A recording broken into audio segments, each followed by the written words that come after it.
আজকের ভিডিওটা অনেক ইন্টারেস্টিং হতে যাচ্ছে। তো তোমাদের সবার সাথে আজকে গল্প করব, অনেক অনেক মজা মাস্তি করব এই ভিডিওতে। তোমরা দেখতে থাকো একদম শেষ পর্যন্ত। অ্যান্ড আমার ভিডিওটি যদি ভালো লেগে থাকে অবশ্যই লাইক, কমেন্ট, ফলো সব কিছু করতে থাকবে। তো আসসালামু আলাইকুম এভরিওয়ান, তোমরা সবাই কেমন আছো? আশা করি আল্লাহর রহমতে তোমরা সবাই ভালো আছো, আমিও ভালো আছি, রুজবাও ভালো আছে আলহামদুলিল্লাহ।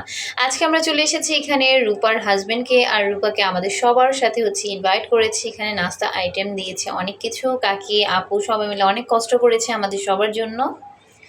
আর এখানে দেখতে পাচ্ছেন শরবত, আম, কয়েক রকমের ডিমের পিঠা, তারপরে ওটা নারকেলের পিঠা, তারপর বিস্কিট, নুডলস, সাথে শ্যামাই দিয়েছিল, চানাচুর দিয়েছিল, আরও কত কিছু ছিল, মালটা ছিল, আর মজার মজার জিনিসপত্র ছিল। সবাই মিলে খাবার খাচ্ছিল। ওখানে মনে হয় আপেল ছিল। হ্যাঁ, সব কিছু মিলিয়ে আমরা সবাই মিলে অনেক এনজয় করছিলাম, একসাথে সবাই মিলে খাওয়া দাওয়া করছিলাম। খুবই ভালো লাগছিল আমাদের সবার কাছে। আর এগুলো সব কিছু আমি ক্যামেরা বন্দি করে রেখেছি যেন এগুলো স্মরণীয় হয়ে থাকে এবং আমরা যেন পরবর্তীতে এগুলো সব কিছু দেখতে পারি।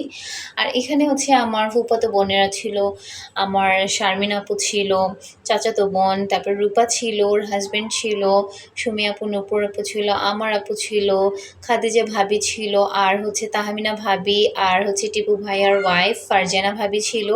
এই তো শারমিন আপুকে দেখিয়ে দিলাম। আমরা চাচাতো বোন তিনজনের মধ্যে উনি বড়, আর আমার আপু, তারপর আমি। আর তার কোলে বেবিকে দিয়ে আমি খাওয়া দাওয়া শুরু করে দিয়েছি। আর এটা আমাদের ইব্রাহিম ভাইয়ার ওয়াইফ, ওনাকেও নতুন নতুন উনি 2-3 দিন হয়েছে বিয়ে হয়েছে, তো ওনাকে নিয়েও চলে এসেছি। তো বাড়িতে বলা যায় এবার কোরবানি ঈদের পর অনেকগুলো বিয়ে হয়েছে, তার মধ্যে আমার 2টা ফুফাতো ভাই বোনের বিয়ে হয়ে গিয়েছে। এরপর ডালের পিঠা আর খেরুলি পিঠার সাথে একটা টোস্ট আর চা, আর কি যে অসাধারণ একটা নাস্তা হয়েছিল সকালবেলা ফুপুদের বাড়িতে। এরপর ওখান থেকে চলে যাই আপুর শ্বশুর বাড়িতে। যেহেতু আমরা ঢাকায় চলে যাব, সেই জন্য আপুর শ্বশুরবাড়িতে চলে যেতে হয়েছে আমাদের সবাইকে। নুহা আর রুজবা সহ গিয়েছে, আর ওখানে নাফিসার সাথে দেখা হয়েছে। আর নাফিজা নুহার চাচাতো বোন, নাসির ভাইয়ার বেবি।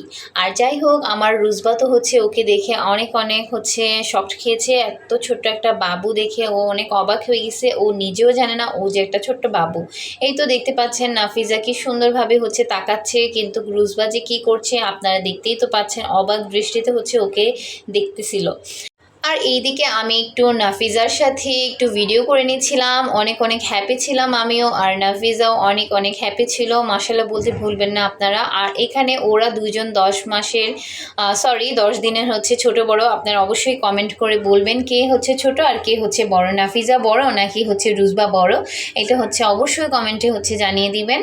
আর এই তো দেখতেই পাচ্ছেন নাফিজা আমার বেবিকে একটা থাপ্পড় দিয়েছে। আর এটা শুধু নতুন না, রুজবা বাড়িতে আসার পর থেকেই বলছি তো অনেকবার। তানজিল, তারপর রত্নার বেবি সবাই মিলে ওকে মাইট দিতেছিল, পিটি দিতে দিতে অবস্থা খারাপ। আর আমার বেবিটা এতটা শান্ত সভ্য, মাশাল্লাহ। ও বুঝতেই পারে না আরেকটা পরবর্তীতে দেওয়া দরকার বা কিছু। যাই হোক, এগুলো তো বাচ্চারা করে, আমি ফান করছিলাম। আর এই তো আপুর কোলে এই 2টা সোনা পাখি বসে পড়েছে। আর রুজবা বুঝতেছে না যে কি করতেছে। আর নাফিজা মাশাল্লাহ মাশাল্লাহ, কি আর বলবো, ওকে দেখে আমার এতই ভালো লাগছে। এরপর নাফিজার আম্মু আমাদের জন্য 5 মিনিটে নুডলস রান্না করে নিয়ে এসেছে। আমরা জানি না কিভাবে আসলে এরকম তাড়াতাড়ি করেছে।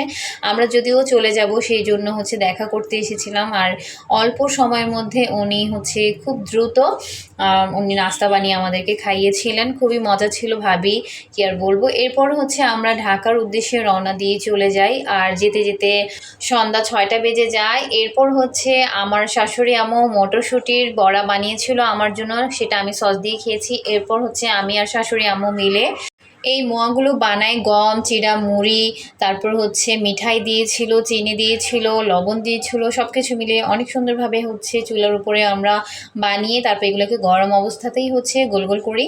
তো আজকের মতো এতটুকু ভিডিও। আমার ভিডিওটি কেমন লেগেছে অবশ্যই তোমরা লাইক, কমেন্ট অ্যান্ড ফলো করতে ভুলবে না। আজকের মতো এখানে ভিডিও। আল্লাহ হাফিজ, আসসালামু আলাইকুম।